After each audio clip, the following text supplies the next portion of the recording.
Hey folks, we are nearing the end of our TDA process.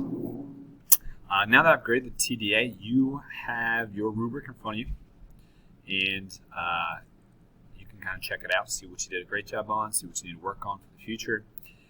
Again, if this rubric was confusing or blurry or anything like that, and you need me to send you another copy, let me know.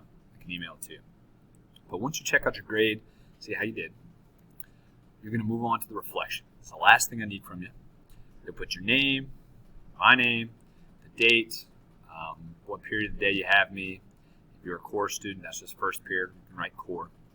The subject is history. And you just fill out the questionnaire. Okay? You put what score you got.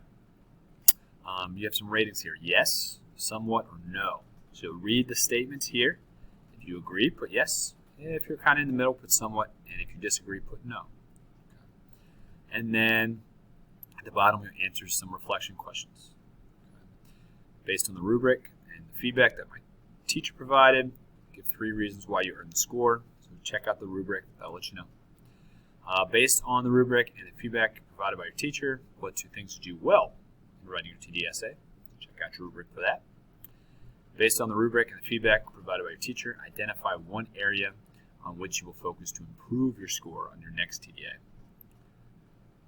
And then finally, how can your teachers help you to improve your writing? That's really helpful. That helps me to figure out what I can do the rest of this year to help you out. If you have any questions on this, this is part of it, right? I can't put your grade officially in the grade book until you do this essay reflection as well, because you get points for doing that.